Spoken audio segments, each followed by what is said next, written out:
Bien, seguimos aquí en La Brújula por Radio La Luna. Ya estamos en contacto con Antonio Elio Brailovsky, escritor, dramaturgo, economista, historiador, ecologista. No sé si el orden es el correcto, pero de todas maneras todo eso en la persona de Antonio. Buenos días, Antonio, ¿cómo estás? Hola, buen día, ¿qué tal? Bien, muy bien. Te oigo muy lejos, si se puede mejorar el retorno. ¿Se puede mejorar el retorno? ¿Ahí me escuchás mejor? Apenas. Apenas. Bueno, a duras penas. Mientras los técnicos lo intentan, charlemos. Dale. Bueno, mi primer pregunta, Antonio, tiene que ver con que, bueno, hoy es 1 de diciembre, se está por cumplir ya la semana que viene un año de la gestión que se iniciara el 10 de diciembre de 2019. Ellos dijeron que volvían, habían dicho vamos a volver, volvieron, y mi pregunta es si desde el punto de vista ambiental volvieron mejor o volvieron igual. Yo creo que el tema es la concepción básica que está detrás de la gestión, y es la concepción básica es hay que obtener dinero para financiar el apoyo a los sectores marginados, el apoyo a los sectores populares más desguarnecidos. La manera que encontraron de obtener dinero es aceptando, favoreciendo o tolerando aquellas actividades económicas que tienen un impacto ambiental alto. Entonces, por eso el fracking en petróleo, por eso la gran minería, por eso acaban de autorizar el trigo transgénico. Simplemente es una concepción de si se hace esto, se obtiene dinero, y si se obtiene dinero, se puede pagar la asignación universal por hijo, los subsidios a la desocupación, etcétera, etcétera. Claro. De modo que, obviamente, es un destino mejor para ese dinero que el que tenía el gobierno anterior, que era simplemente fugarlo a las Bahamas. Pero la concepción del ambiente como algo que se sacrifica para conseguir dinero es la misma que en la gestión macrista o la anterior gestión de Cristina.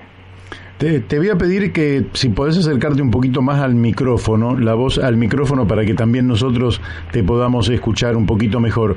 Ahora, cuando vos cambiás naturaleza por dinero, dinero que desde el punto de vista práctico, o sea, en sí mismo no tiene utilidad, es como que cambiás naturaleza contra un fetiche, es como un mal negocio.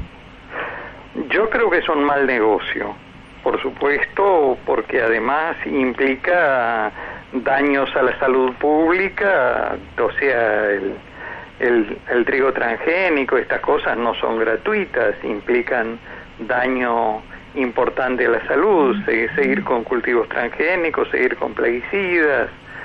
Obviamente el fracking significa destruir irreversiblemente fuentes de agua potable, etcétera, etcétera. No es un buen negocio, es una manera de zafar en el corto plazo.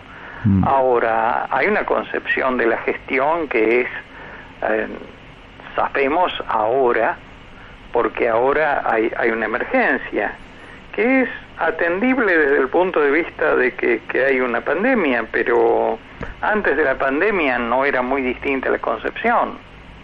Claro.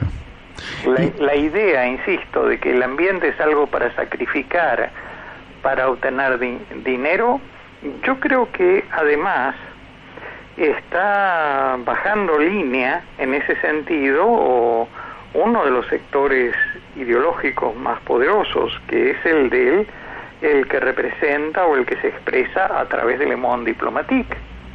Recordemos que el dueño de Le Monde es el mismo dueño de la empresa que generó el trigo transgénico. Entonces hacemos un progresismo desde lo político, pero no desde lo ambiental. Claro. Es muy interesante. Muy interesante, porque debería ser un progresismo integral, ¿verdad? Es mi concepción, no tiene por qué ser la misma. No, claro, pero es digamos que como solidaridad intergeneracional, el sacrificio del ambiente hoy para satisfacer necesidades circunstanciales en favor de los que hoy estamos, realmente es un acto antisocial, porque quienes van a pagar esto, incluso algunos no han nacido todavía, pero sabemos que van a nacer, porque sabemos que dentro de un año van a seguir naciendo niñitos, bebés, y que ellos merecen, aunque no los conozcamos, merecen vivir en un ambiente sano, y sacrificar ese ambiente sano realmente es un comportamiento reñido, digamos, con un concepto de progresismo, ¿no? Perdón, Daniel de Abrantes habla, Elio. Quiero agregar algo a lo que dijo Mario y al razonamiento que están teniendo. Si lo vemos en términos históricos, además es una gran mentira, porque en 50 años pasamos de un 5% de pobreza a casi un 50% de pobreza, con todo el sacrificio, digamos, y el deterioro del ambiente, y eso no, digamos, nunca el deterioro del ambiente a la Argentina, por lo menos, le sirvió para mejorar. Al contrario, me parece que acá la condición neocolonial en la que estamos agudiza el problema, ¿sí? Y cuanto más se pone en sacrificio el ambiente, peor estamos. Yo creo que el sacrificio del ambiente le sirvió a aquellos países que sacrificaron el ambiente ajeno, el ambiente de otro país. Claro. Entonces, allí funcionó muy bien, económicamente y socialmente, pero alguien tiene que pagar. El problema acá es que las generaciones futuras ni votan ni tienen voz. Claro. Entonces, en una política pensada en lo inmediato, quién es el candidato, cuántos votos saque, si ganamos o no ganamos en Río Cuarto y esta clase de prioridades. Bueno, los que no están, no están. Claro. Y se las arreglará aquel que haga gestión dentro de 10, 20, 50 o 100 años. El tema del cambio climático es crítico. Es crítico, sí. El hecho de que se apueste a que la Argentina sea un país petrolero, que se subsidien a las grandes petroleras para que hagan extracción de hidrocarburos en vaca muerta, y que inclusive se use una parte del impuesto a la riqueza para subsidiar a las petroleras internacionales, porque atención, el impuesto a la riqueza se supone que una cuarta parte va para YPF, pero no lo usa YPF subcontrata a las petroleras internacionales. Entonces, cuando el resto del mundo está tratando de dejar los hidrocarburos, nosotros decidimos que es el futuro estratégico de la Argentina, vender petróleo, gas, qué sé yo. Es desde lo ambiental es de un grado de irracionalidad importante. Ahora, Elio o Antonio, en realidad yo siempre te digo Antonio, ahí Daniel te dijo quieras. Elio. ¿Qué? Como quieras. Bueno, está bien. Mi segundo nombre es Francisco, pero no lo sabe nadie. Bueno, ahora nosotros. Ahora ustedes, sí. Aquí da la impresión, yo tengo esta impresión, y alguna experiencia tengo en esto, que el propio sistema político tal cual está organizado en la Argentina atenta contra la buena gestión de gobierno. Ejemplo, asume un presidente el 10 de diciembre del 2019. Si 5 meses después, en abril del 2020, y sin pandemia, hay una encuesta que en la provincia de Buenos Aires le da que está perdiendo la elección de medio término, ya esa persona desespera y empieza a olvidarse de las cuestiones de mediano y largo plazo y solo hace tareas que tienen que ver con revertir la situación electoral para el año siguiente, porque si pierde el medio término, ya queda como un pato rengo sin destino en la segunda parte de su mandato. ¿No te parece que habría que abrir un debate también para que los distintos tiempos que existen entre lo institucional y lo ambiental puedan coordinarse de manera que terminemos con esto? Completamente de acuerdo que nuestro sistema institucional está pensado para el corto plazo, estimula las decisiones del corto plazo y bloquea las decisiones del largo plazo. Uh-huh. Absolutamente, y además en ese caso el presidente, si empieza a debilitarse en las elecciones de medio término, pierde fuerza no solo con respecto a la oposición, sino con respecto a su propio partido. Su propio partido está pensando rápidamente en el reemplazo. Así es. Con lo cual se queda solo. El que un presidente se quede solo por una encuesta que se hace a los pocos meses de que asumió, tiene otra vez un nivel de irracionalidad fastuosa. No se puede estar anunciando goles todo el tiempo. Tiene que haber algún proyecto de largo plazo. Sí, así que una reforma constitucional no le vendría nada mal a la Argentina. Yo le tengo miedo a una reforma que empeore las cosas. Sos demasiado realista ahí. Pero digamos, cuando uno vio las discusiones con respecto a la participación ciudadana, el hecho de que demasiados dirigentes políticos de A, de B y de C pensaban que, por ejemplo, la Constitución de la Ciudad de Buenos Aires era demasiado participativa, tenía demasiados mecanismos de democracia indirecta, bueno, caramba, o democracia participativa, caramba, uno dice, si tenemos garantía de mejorarla, cambiemos la Constitución, si no, nos quedamos callados. Claro. Sí, sí. Y además en la Argentina se dan situaciones como estas, es decir, te quiero, no cambio de tema, estoy más o menos dentro de la misma temática.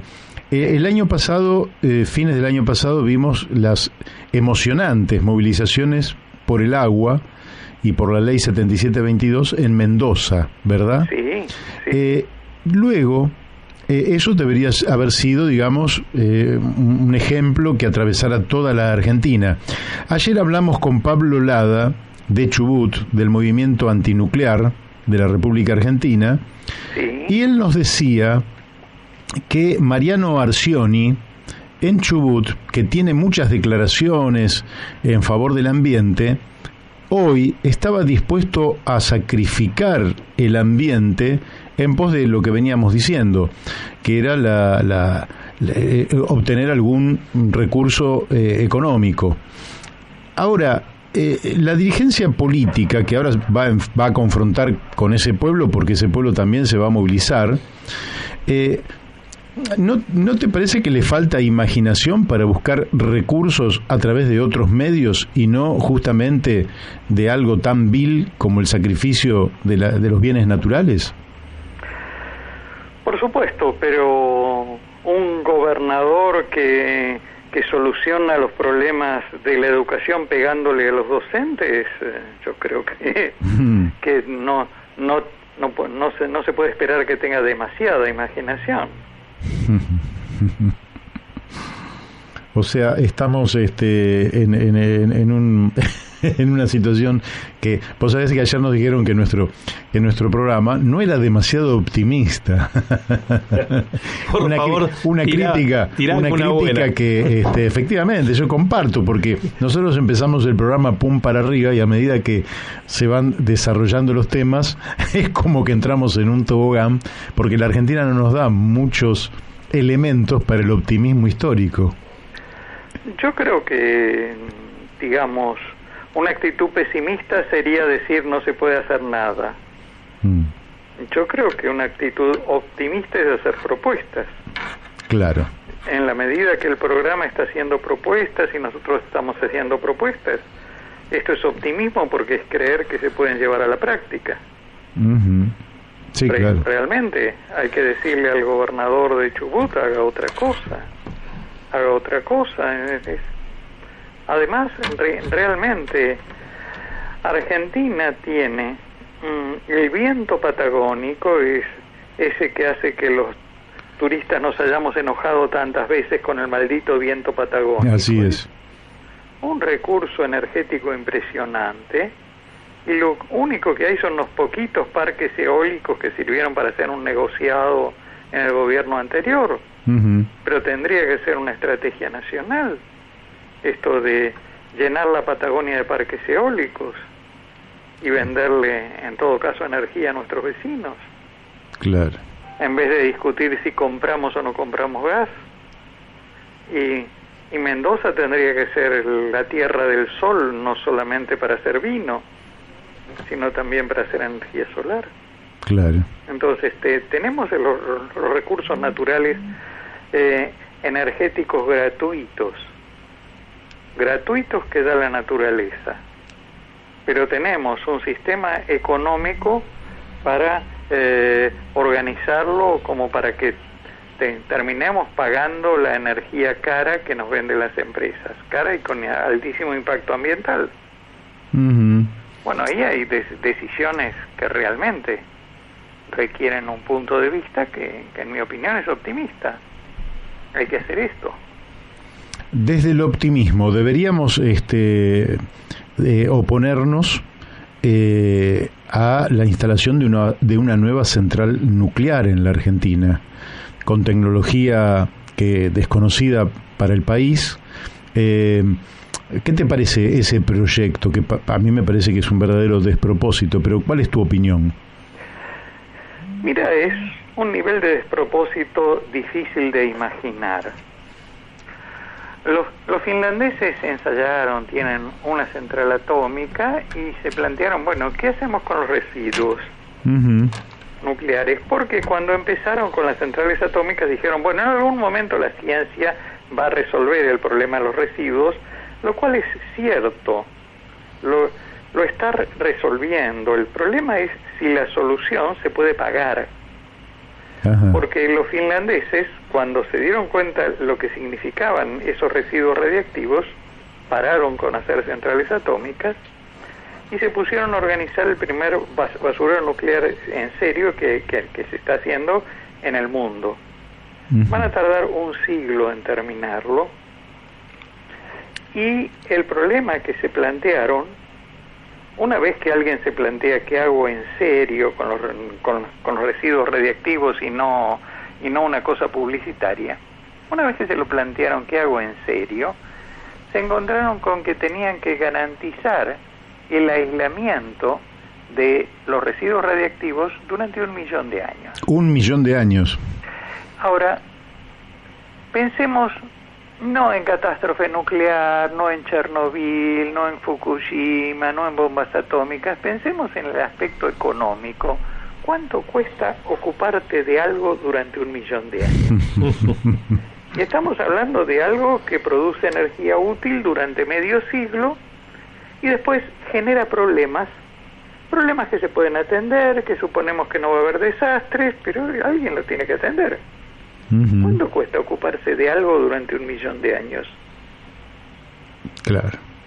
Entonces, pensemos en términos de la tremenda irracionalidad de la energía atómica.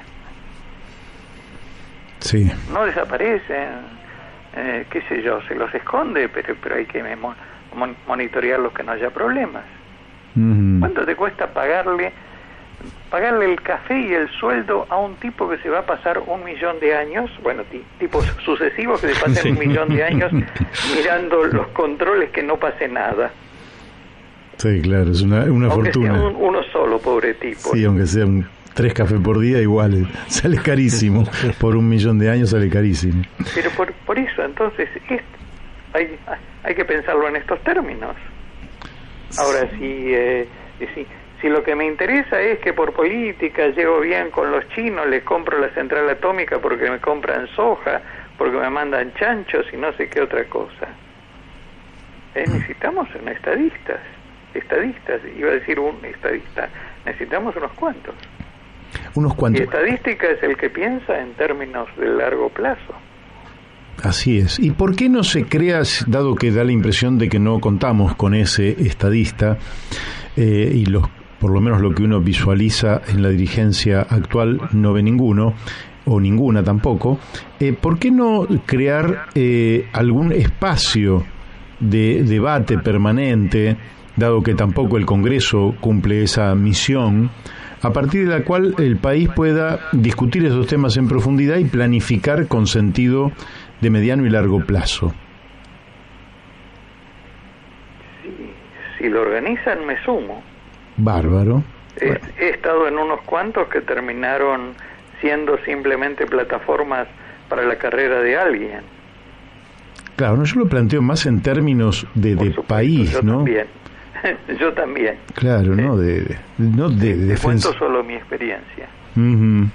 Sí, es increíble, pero la Argentina, bueno, tenemos un presidente a quien nosotros no tratamos de no criticar, ¿verdad?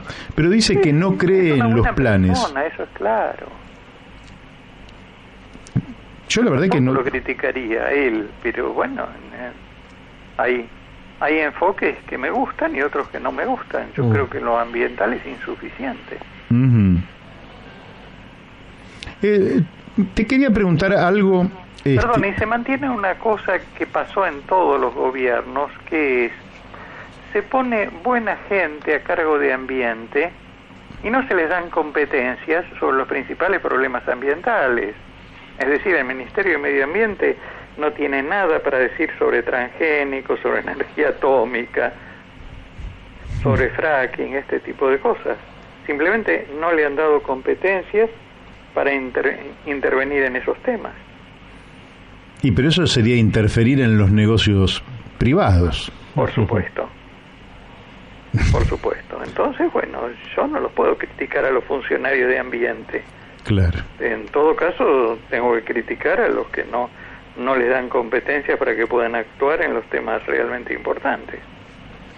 Hace unos días conocimos la renuncia de Silvia Vázquez a la Secretaría de Ambiente de Cancillería, ¿no? En discrepancia con el tema del proyecto de los cerdos chinos.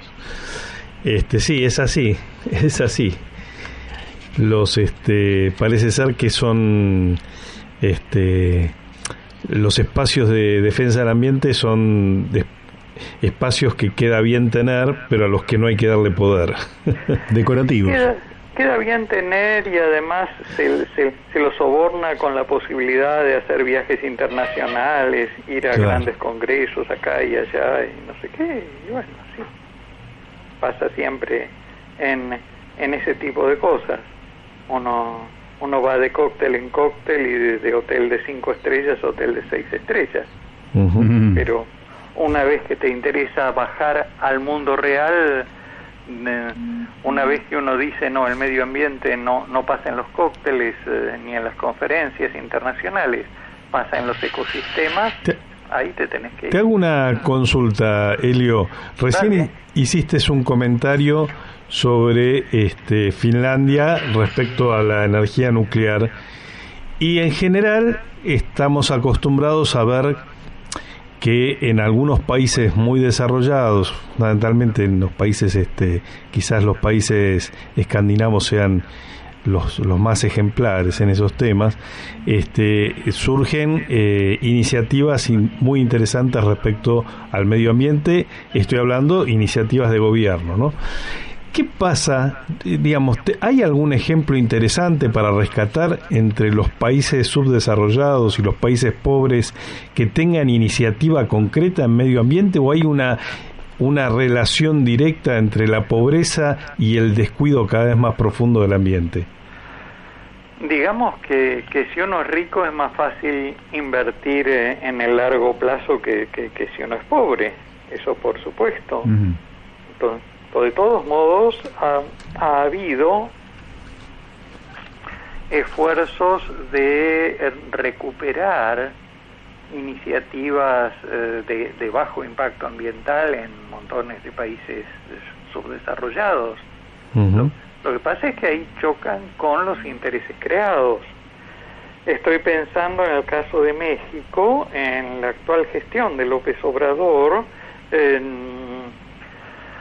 El ministro de Ambiente inicial, un hombre llamado Víctor Toledo, ha trabajado mucho en la recuperación de la agricultura de los indios mayas, donde ellos han hecho una producción muy eficiente y sin daño al ambiente en lo que se llama la milpa, es decir, una forma de cultivo que en vez de usar plaguicidas combate las plagas con cultivos mixtos. Bueno, en algún momento encontró su techo en la gestión y se tuvo que ir. Es decir, tenemos los países del sur llenos de funcionarios que avanzan hasta que se encuentran, no sé si el techo de cristal o simplemente el techo de cemento que dice más allá no vayas. Te quiero hacer una pregunta que tiene que ver con la capacidad, por un lado, de la tierra de generar producción, básicamente de alimentos. En la Argentina tenemos una enorme cantidad de tierra fértil, pero hay una cantidad grande de tierra que no tiene esa ferocidad, digamos, para la producción. Recuerdo que una persona hace unos años me decía que en Israel habían transformado tierras que eran básicamente desérticas en tierras fértiles. ¿Ese es un proceso posible? ¿Es un proceso, digamos, que puede tener una gran extensión? ¿Es algo que podemos pensarlo para las tierras áridas de la Argentina, para la Patagonia? ¿O eso es parte hoy, a esta altura del desarrollo científico y tecnológico, una fantasía para países como el nuestro? Yo creo que ahí se nos bifurcan las cosas, es decir, una cosa es si pensamos en producir en términos de mercado. O sea, lo que hicieron los israelíes fue cultivos bajo riego para abastecer ciertos productos muy exitosos en el mercado, estilo las naranjas muy dulces y demás, y con un gran nivel de inversión. También hay que tener dinero. Claro. Esta es una de las opciones. Hay otra opción que es recordar que en el mundo hay algo así como 25.000 vegetales comestibles conocidos y probablemente haya muchos más. ¿Qué quiere decir esto? Que si nosotros vamos a una verdulería y contamos los productos comestibles que hay en la verdulería y los contrastamos con estos 25.000, está claro que hay una enorme cantidad de alimentos que se pueden producir que no van al mercado, que están fuera del mercado, porque en el mercado se reconoce que nosotros compramos tomate todos los días, manzanas todos los días, etcétera, etcétera, y al final terminamos comiendo una docena de vegetales distintos. Claro. Ahora, si nosotros nos planteamos no cómo cambiamos las tierras, sino qué podemos cultivar en cada tierra, es otra cosa. En este momento la quinoa, por ejemplo, un cereal de altura, es un lujo sofisticado que se vende en algunas dietéticas a un precio ridículamente alto, pero era un alimento popular. Antes de la conquista. Estamos hablando no solo de quinoa, de montones de plantas alimenticias que se cultivan o que se cultivaron en tierras que no están dando para nuestros poquísimos cultivos de mercado. Hay que volver a pensar. Entonces, o hacemos grandes inversiones que vaya uno a saber si las podemos pagar, o trabajamos sobre la cultura alimentaria y vemos qué tenemos a mano. Y seguro que tenemos a mano, ya te digo, cientos y cientos de cultivos posibles. ¿El INTA juega un papel en todo esto? El INTA juega un papel muy secundario, secundario porque está trabajando a pedido sobre la base de reclamos que están en el marco cultural. Uh-huh. Doy un ejemplo. En zonas inundables en las que la ganadería vacuna es un desperdicio, el biólogo Jorge Morelo había propuesto una vez hacer ganadería con carpinchos. Uy, ¿qué es eso? ¿Por qué no? ¿Qué? Carpinchos son comestibles, se crían perfectamente en agua. Ajá. Y el INTA tiene algunos proyectos de ganadería con guanacos en la Patagonia, uh-huh, que serían de mejor impacto ambiental y una lana de mayor calidad y que la de oveja, y que se podría vender mucho mejor, y obviamente la carne de guanaco es comestible. Pero entonces tenemos que pensar no en una línea única. Uh-huh. Hay 4 animales comestibles o utilizables y 20 plantas utilizables. No, hay cientos o miles. Uh-huh. De seres vivientes que pueden servir para el alimento o distintos tipos de industria. Claro. Esto el INTA no lo está haciendo porque además no es su concepción. Su concepción es seguir al mercado. Sí, es lo dominante. Y en todo caso, dejar un lugarcito para la gente pobre que no llega a entrar al mercado, y bueno, repartamos semillas entre los pobres. Uh-huh. Sí. Pero bastante si consiguen que la gente siembre cebolla, no ya que no. Te quiero hacer otra pregunta, mirando un poquito hacia adelante, que tiene que ver con la basura. Sí. Los desechos. Es indudable que se están acumulando desechos en cantidades, en fin, tremendas. Algunos dicen que van a los mares y que también están haciendo acumulaciones de plásticos y de cosas.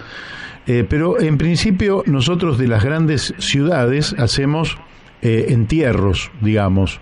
¿Pensás que algún día iremos a buscar algo, ya no como efecto, digamos, de lo que vemos, personas muy, muy pobres buscando algo que comer o algo que tenga algún valor en medio de la basura, sino que como un plan ir a buscar allí elementos que hayamos enterrado hoy, pero que en realidad no tiene sentido que sigan en ese lugar? ¿O pensás que eso ya es un combo del cual no se puede separar absolutamente nada y habrá que pensar para adelante en un nuevo tratamiento de la basura, porque así tampoco podemos seguir hasta el infinito? Yo creo que cuando la basura ya está mezclada, la única manera de separarla es con mano de obra esclava o semiesclava. Es decir, gente que trabaje por la comida y no mucho más, por más que se mecanice un poco, pero de todos modos, el tema es que en esto se le ha echado la culpa al consumidor, al que se le llama el responsable, el generador del residuo. Y el problema no es el consumidor, que si algo no sirve lo tiene que tirar porque es la única opción que le han dado. Pero el problema es el fabricante. Cuando alguien fabrica algo, o lo diseña para que se pueda reciclar, reutilizar, etcétera, o lo diseñó para que se transformara en basura. Claro. Y en esto es claro, por ejemplo, el tema de los electrónicos que están pensados para que se autodestruyan lo más rápido posible. Pero, sin duda, si cualquier producto viene con instrucciones sobre cómo reciclarlo, reutilizarlo, o además tiene una ventanilla para devolverlo y que la fábrica se ocupe, que es lo que hemos reclamado siempre con las pilas. Claro. El tema de pilas y baterías no puede ser algún tipo que vea si las mete en un cajón de cemento y prueba cuántos años tardan en filtrar. Hay que devolvérselas al fabricante por el mismo circuito que el fabricante te las vendió. Uh-huh. Entonces yo voy al kiosco, compro cuatro pilas y tome, llévese estas y désela al señor no sé cuánto, al señor Duracell. Claro. El señor Duracell tenga la obligación legal no solo de recibirlas, sino de armar de usar su mismo circuito de distribución para recibirlas. ¿Y por qué no se avanza en esa dirección?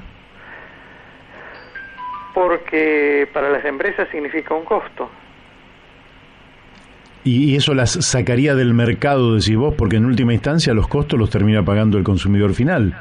No las sacaría del mercado, pero por ahora prefieren invertir en una presión política para neutralizarlo y tener mayores ganancias. Sí, hay algunas muy pocas empresas que están tratando de impulsar estos conceptos, ¿no? Yo sigo una empresa que fabrica ropa que se llama Patagonia, que es una empresa americana, que entre otras cosas se afanó el nombre porque lo patentó, pero que los tipos están haciendo todo un trabajo para migrar a tejidos cada vez utilizando más productos reciclados. Son productos en general caros de indumentaria, pero ellos tienen concepto de que hay que ir hacia, por ejemplo, en el área de la ropa, hay que ir hacia la producción de ropa no desechable, sino ropa durable, que te pueda durar. Vos te compras una campera y que te dure 20 años, y que si la tenés que reparar, se pueda reparar, y no que digamos cada 6 meses cambies. Lo mismo que los electrodomésticos, ¿no? Más o menos el mismo concepto. Eso requiere políticas públicas. Exacto, sí. Por ejemplo, en Estocolmo plantearon desgravar los talleres de reparación, que no pagarán impuestos. Está bueno, claro. Como una manera de decir, el Estado pide que esa actividad funcione, el Estado estimula esa actividad. Nos interesa que se reparen las cosas. Claro.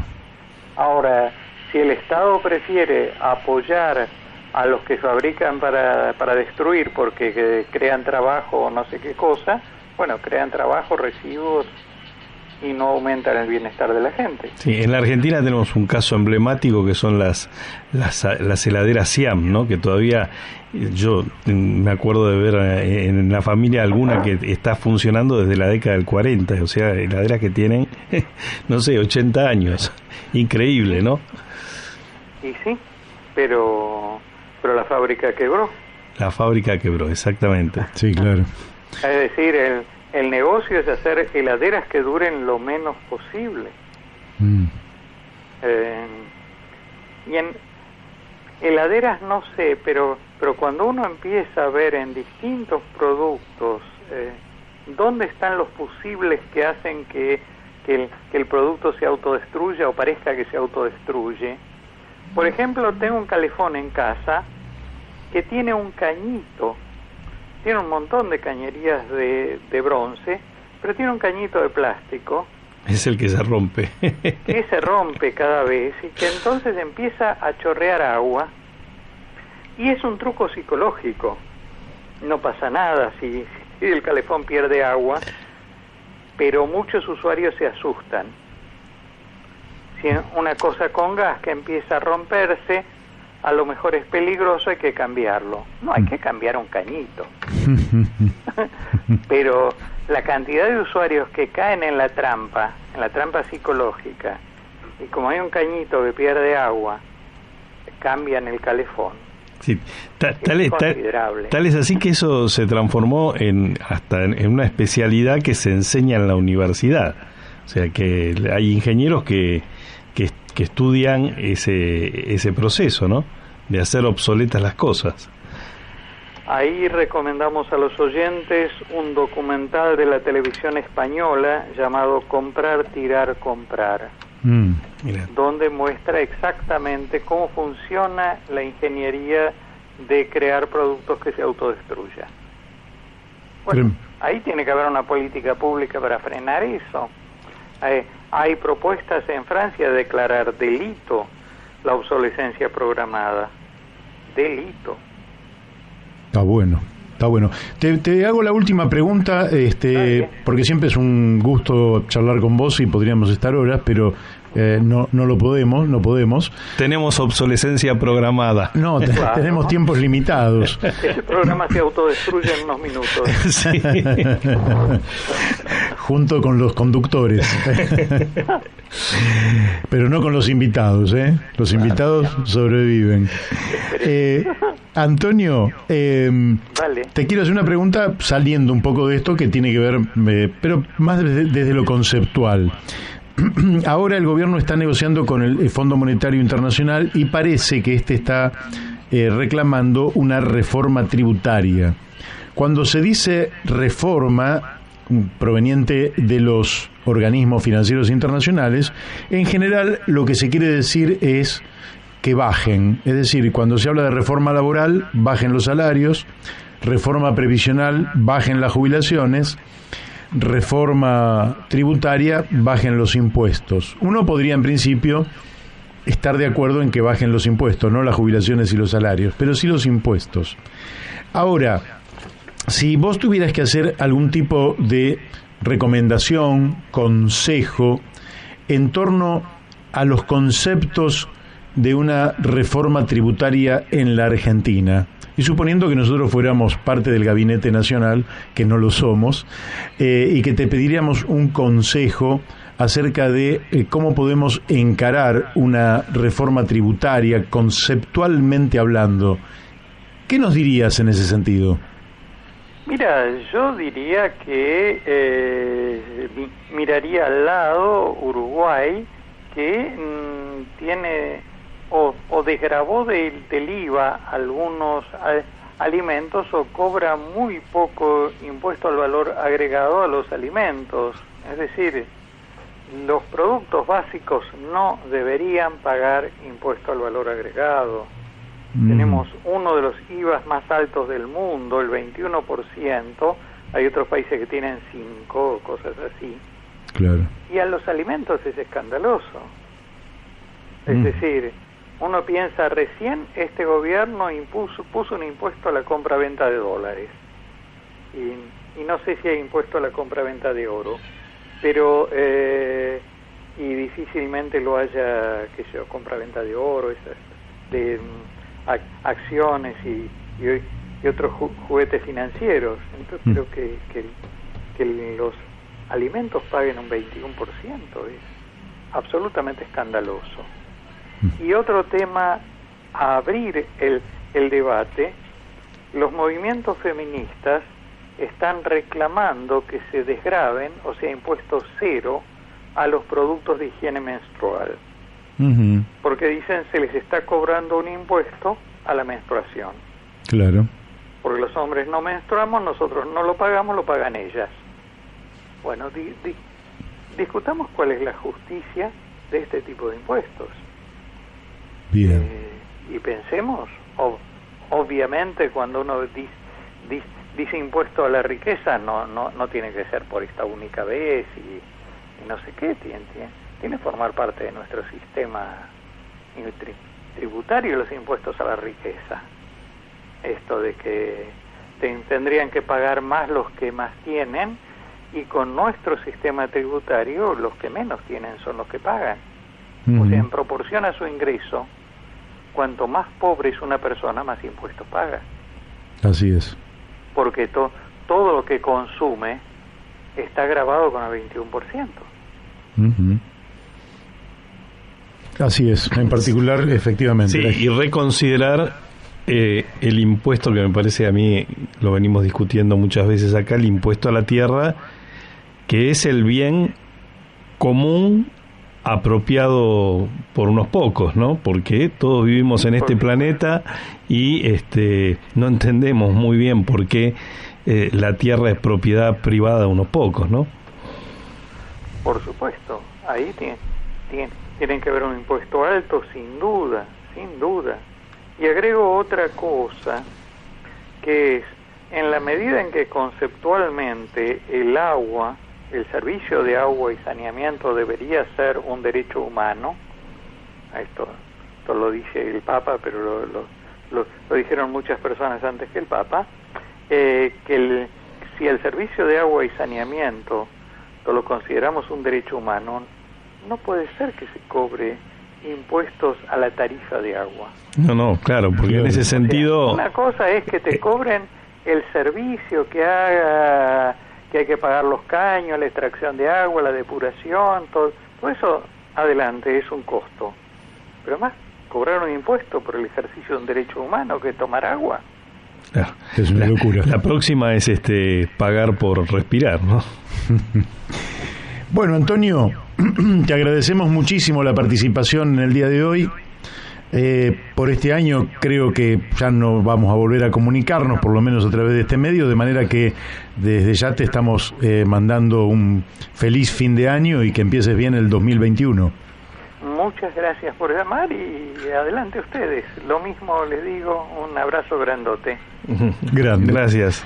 Muchas gracias. Bueno, hemos hablado con Antonio Elio Brailovsky. La verdad es un gusto, es un honor, es un placer poder charlar con alguien tan culto y tan comprometido con las cuestiones humanas. Vamos a un pequeño tema musical. Y tan consecuente, ¿no?